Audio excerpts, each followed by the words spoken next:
Hello everybody, my name is Andy Langdon. I am a naturalist with the Elkhart County Parks Department, and we're continuing our series on Nature A to Z. This month will be the letter S, S for skunks. Now, skunks have different names to them. Some of the old folks call them polecats. They're not really a polecat, but we'll get into that later. Back in the 1630s, some of the Algonquin tribes would call it a skunku. That meant to squirt or to urinate. Some tribes would call it a skunk. Look, there goes a skunk. So that's probably where our name skunk comes from today. And I think the skunk has a bad rap because the skunk, people see it as an animal that's just going to spray you if you go up to it. Generally, skunk gives you plenty of warning not to go up to it. So it's not a bad animal. It's not something that's going to hurt you. It's not something that's going to spray you, of course, unless there's something wrong with it. But generally speaking, skunks are very kind of timid animals. Continue. The skunk gives you many warnings before it sprays, and it's usually a hiss. It's a little dance that it does, raise their tail, but it does give you many warnings before it sprays. Skunks are native to North America, Central America, and South America. So you do find what's called a stink badger in the Philippines, I think Malaysia and Indonesia. You got what's called a stink badger, and they're also in the Mephididae family. They do look like a skunk. And so they're both in the same family, Mephididae. Their scientific name, which has changed, by the way, it's always been Mephidus mephidus, but Mephidus mephidus means to stink. Okay, it's Latin for to stink. Now, it's been changed because it used to be in the Mustelidae family. There with the wolverines, minks, weasels, otters, things like that. So it was a Mustelidae. But they began to realize that the skunk is a different animal totally. And so they put it in its own classification, which is Mephididae.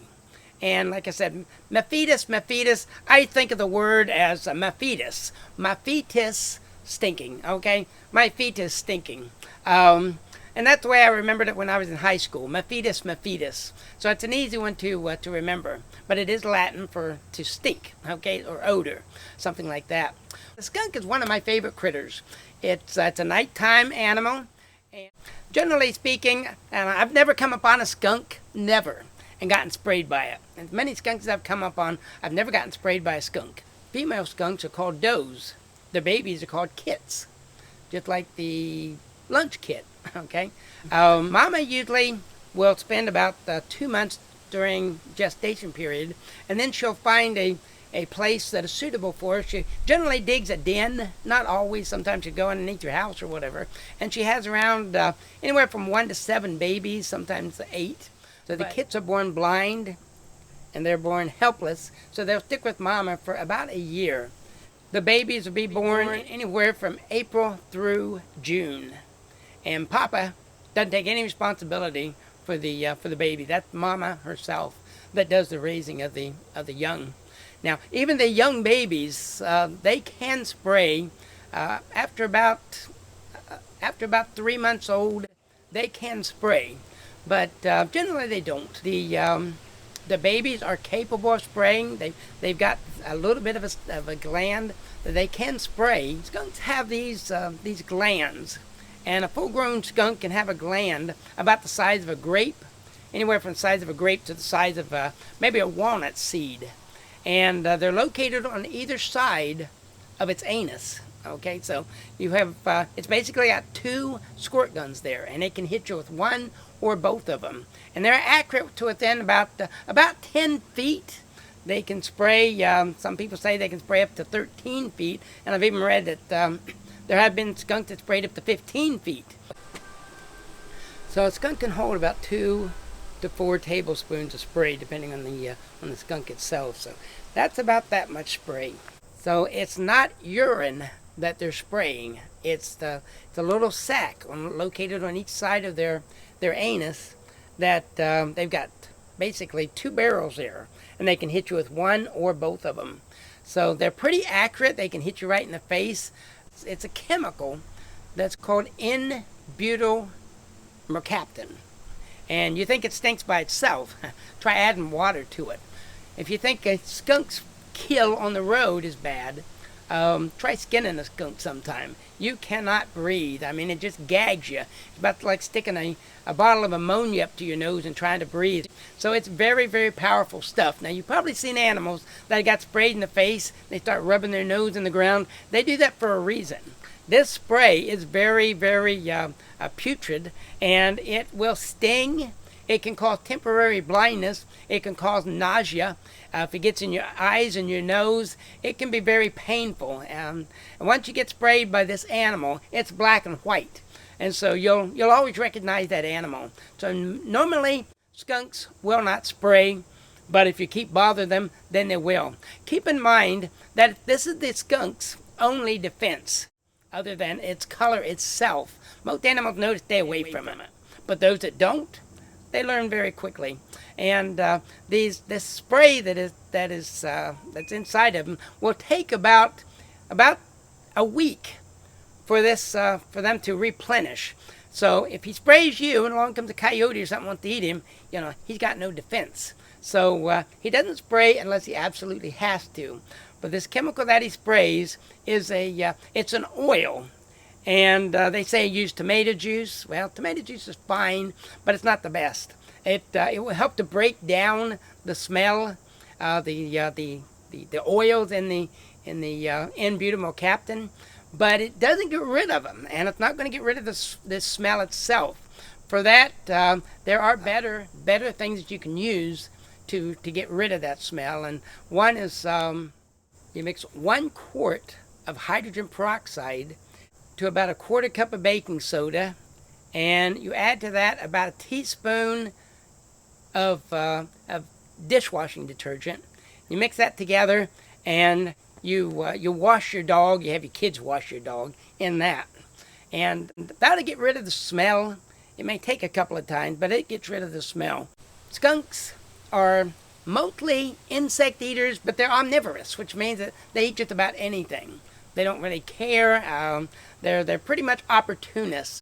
They will eat bees. Some reason, I don't know why, but bee stings don't seem to affect them.